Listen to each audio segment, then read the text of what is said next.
दोस्तों ये है इकोनॉमिक्स एंड मार्केटिंग का पार्ट 1। ठीक है, बात बिल्कुल नहीं करूँगा, केवल पढ़ाई पर फोकस करिए। भारतीय अर्थव्यवस्था किस प्रकार की अर्थव्यवस्था है? मिश्रित अर्थव्यवस्था। ठीक है, बंद अर्थव्यवस्था या वह अर्थव्यवस्था है जिसमें ना तो निर्यात होता है ना तो आयात होता है। भारत में अधिकतर बेरोजगारी कौन सी है? संरचनात्मक। भारत में बेरोजगारी के आंकड़े कौन इकट्ठा व प्रकाशित करते थे? NSSO। ये आपका है क्या? इसको आप वर्क ये है, आप इसका फुल फॉर्म बताइए। नेक्स्ट, किस प्रकार की बेरोजगारी कृषि में देखने को मिलती है? तो अदृश्य बेरोजगारी। अदृश्य क्यों बोलते हैं? क्योंकि पता नहीं होता कि बारिश हो जाएगी क्या हो, नुकसान या फ़ायदा होगा ना होगा, तो इसको अदृश्य बोलते हैं। राष्ट्रीय ग्रामीण विकास संस्थान कहाँ अवस्थित है? तो हैदराबाद में।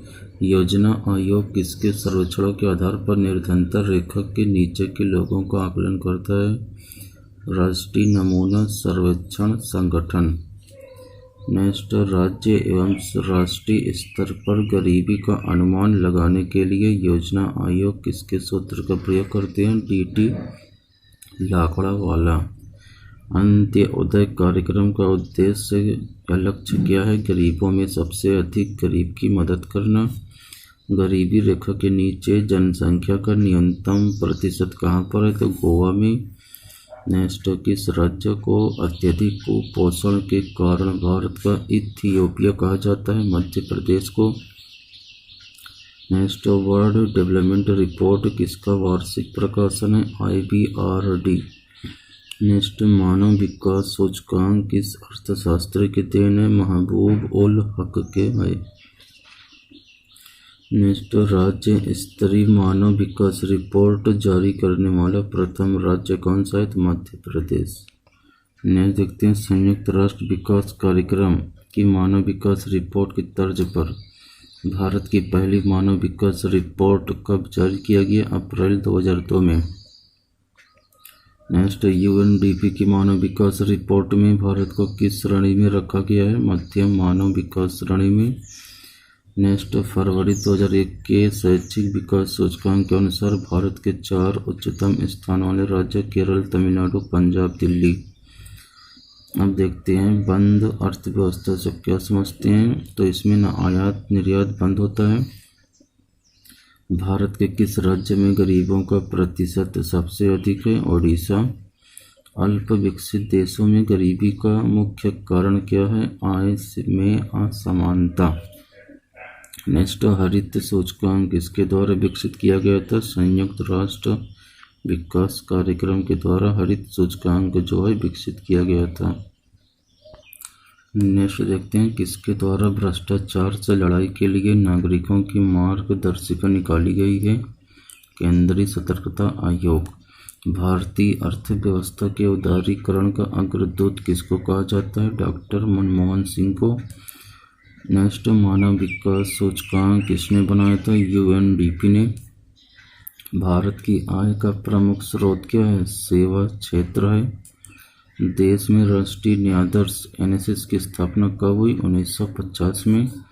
केंद्रीय सांख्यिकी संगठन CSO की स्थापना कब हुई थी? 1951 में। राष्ट्रीय आय है उत्पादन लागत पर निपल राष्ट्रीय उत्पाद। ठीक है, अब देखिए, किस राज्य की प्रति व्यक्ति आय सबसे अधिक है? तो गोवा है। भारत के चालू मूल्यों पर प्रति व्यक्ति न्यूनतम आय वाला बिहार, जो कि गरीबी की हालत में है, अब भी है। The theory of drain. Drain का सिद्धांत किसने प्रतिपादित किया था? दादा भाई नौरोजी ने। भारत में राष्ट्रीय आय की गणना किस विधि का प्रयोग किया जाता है? उत्पत्ति गणना विधि और आय विधि, ये दोनों किया जाता है। अब देखिए, हिंदू वृद्धि दर किससे संबंधित है? तो राष्ट्रीय आय से। 1949 में गठित राष्ट्रीय आय समिति के अध्यक्ष कौन थे? PC महालनोबिस। नेक्स्ट, स्वतंत्रता पूर्व भारत की राष्ट्रीय आय के संबंध में किसने अनुमान लगाए? तो नौरोजी व सिराज ने लगाए थे। और स्वतंत्रता पश्चात राष्ट्रीय आय समिति की स्थापना 4 अगस्त 1949 को किया गया। वर्तमान में राष्ट्रीय आय समंकों की गणना किस आधार वर्ष पर की जा रही? 2004 और 5। अब ये शायद चेंज हो गया, शायद 11-12 हो गया क्या है, इसको देख लीजिए एक बार। ठीक है, भारत की राष्ट्रीय आय में किस क्षेत्र का सबसे कम योगदान है? प्राथमिक क्षेत्र का। और अधिक किसका? तृतीय क्षेत्र का सबसे अधिक है। किसी देश की आर्थिक वृद्धि की सर्वाधिक उपयुक्त माप क्या है? जीडीपी है। अब देखिए, देश के लिए राष्ट्रीय आय का पहला अनुमान किसने लगाया था? दादा भाई नौरोजी ने। प्रति व्यक्ति आय निकालने के लिए राष्ट्रीय आय को भाग दिया जाता है देश की कुल जनसंख्या से।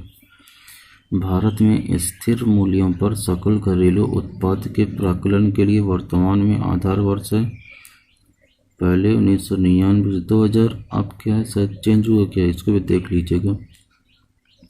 कौन सी पद्धति राष्ट्रीय आय आकलन की विधि नहीं होती है या नहीं है? मैट्रिक्स पद्धति। राष्ट्रीय आय निकालने के लिए एनएनपी में से किसे घटाया जाता है? अप्रत्यक्ष कर को जीएनपी से। ठीक है, जीएनपी से एनएनपी निकालने के लिए किसको घटाया जाता है? तो हास। केवल 3 से 4 वीडियो और जितना पढ़ा दूंगा उसी के अंदर ही आएगा, फालतू आप लोग 10 चैनल पर मत कूदिएगा। इसीलिए मैं एक वीडियो में ही थोड़ा लंबा हो जाता है, लेकिन जो भी है इम्पोर्टेंट क्वेश्चन ही है। ठीक है, नेक्स्ट देखते हैं। प्रति व्यक्ति आय निबल राष्ट्रीय उत्पाद अपॉन कुल जनसंख्या प्रति व्यक्ति आय को प्रदर्शित करते हैं। किसी देश का निबल राष्ट्रीय उत्पाद होती है सकल घरेलू उत्पाद में मूल्यह्रास भत्ते घटाकर। किसी राष्ट्र की राष्ट्रीय आय होती है उत्पादन कार्यों का योगफल। मुद्रा स्वयं मुद्रा का निर्माण करती है। किसने कहा? क्रोमर ने कहा था। ग्रेशम का नियम किससे संबंधित है? मुद्रा के प्रचलन से। नेक्स्ट, ऐसी विदेशी मुद्रा जिसमें शीघ्र पलायन कर जाने की प्रवृत्ति हो कहलाती है गर्म मुद्रा। हवाला क्या है? यह होता है विदेशी मुद्रा विनिमय का अवैध कारोबार होता है।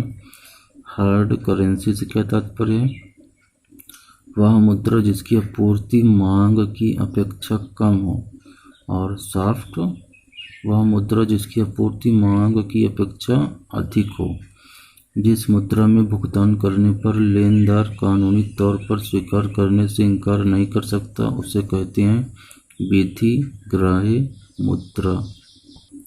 अर्थव्यवस्था की वैसी स्थिति जिसमें मुद्रास्फीति के साथ मंदी की स्थिति होती है कहलाती है क्या? स्टैगफ्लेशन। लगातार बढ़ती कीमतों की प्रक्रिया होती है मुद्रास्फीति। मुद्रास्फीति के कारण सबसे अधिक हानि होती है वह वर्ग है देनदार को ही हानि होती है। मुद्रास्फीति से लाभान्वित होता है ऋणी। ठीक है, मुद्रास्फीति के नियंत्रण की विधि नहीं है ब्याज दर में कमी। ठीक, मुद्रा पूर्ति की सर्वाधिक तरल माप क्या है? M1। ये मतलब सिंबल प्रदर्शित करते हैं। और किस संगठक को मुद्रा पूर्ति में विस्तृत मुद्रा कहा जाता है? M3। मुद्रास्फीति किस कारण से होती है? मुद्रा पूर्ति में वृद्धि। भारत में सर्वप्रथम पत्र मुद्रा का चलन कब प्रारंभ हुआ था? 1806 में। अवमूल्यन शब्द का क्या अर्थ है? अन्य मुद्रा की तुलना में स्वदेशी मुद्रा के मूल्य को घटाना अवमूल्यन कहलाता है। अवमूल्यन जो है इसका उद्देश्य क्या है? निर्यात को प्रोत्साहित करना। ठीक है, जैसे हम यहाँ से बाहर कोई सामान बेचते हैं तो कम टैक्स लगे, उसके लिए है ये। अब तक भारतीय रुपये का कितनी बार अवमूल्यन किया जा चुका है? 3 बार किया जा चुका है। नेक्स्ट, भारतीय रुपये का सर्वप्रथम किस वर्ष अवमूल्यन किया गया था? 1949 में। अंतिम बार 1991 में हुआ था।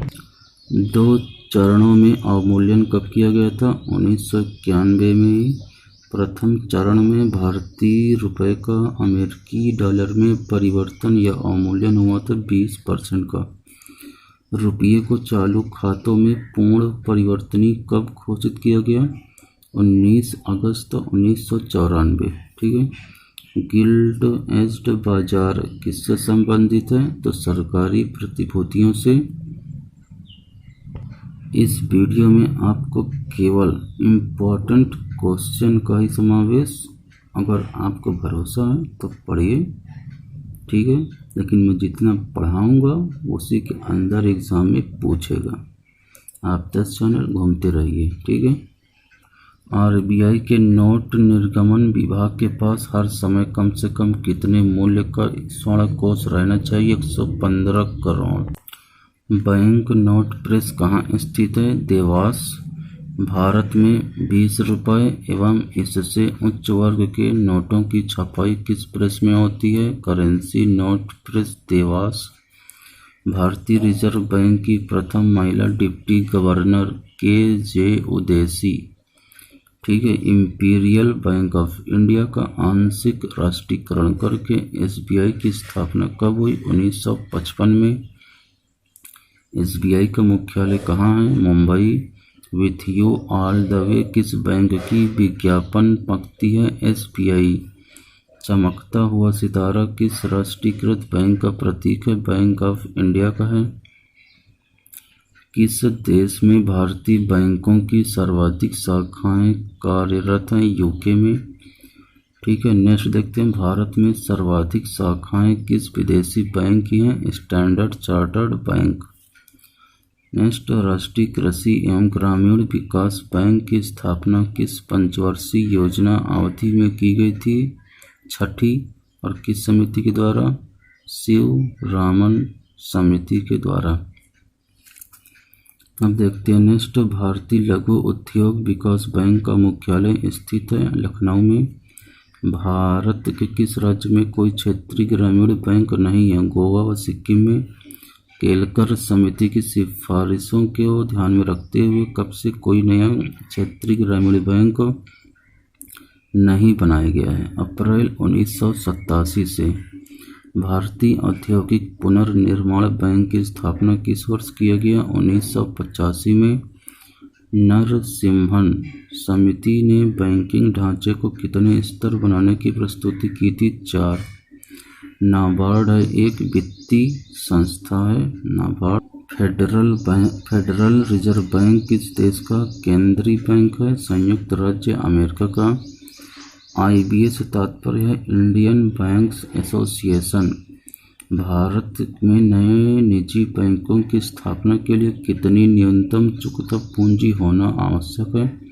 500 करोड़ रुपए। भारत में सबसे पहले म्यूचुअल फंड किसने प्रारंभ किया? वह सबसे बड़ा म्यूचुअल फंड संस्था कौन सा है? वह स्थापना कब हुआ? तो सबसे बड़ा जो है यूटीआई है, 1964 में स्थापना हुई थी। नेक्स्ट देखिए, एलआईसी की स्थापना किस वर्ष की गई? 1956 में। बीमा नियामक एवं विकास प्राधिकरण का मुख्यालय कहाँ है? हैदराबाद में। आर.एन. मल्होत्रा समिति ने किस क्षेत्र से संबंधित सुधारों के लिए रिपोर्ट प्रस्तुत की? बीमा क्षेत्र के लिए। भारतीय स्टॉक बाजार का विनियमन एवं पर्यवेक्षण किसके द्वारा किया जाता है? सेबी के द्वारा। और स्थापना कब हुआ? 1988 में होता सेबी का। नेक्स्ट, भारतीय प्रतिभूति एवं विनिमय बोर्ड को किस वर्ष एक अध्यादेश द्वारा वैधानिक दर्जा प्रदान किया गया? 1992 में। तो इकोनॉमिक्स एंड मार्केटिंग का ये पहला वीडियो है, बेहतरीन तरीके से बनाया हूँ। एक भी क्वेश्चन आप लोगों को छूटेगा नहीं। ठीक है। बाकी पॉलिटी का भी इसी के बाद ही पढ़ाऊँगा।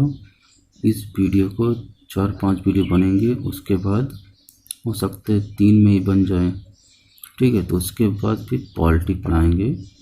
बेहतरीन क्वेश्चन जो एग्ज़ाम में पूछेगा, तो चैनल को सब्सक्राइब करना बिल्कुल ना भूलें। नमस्कार।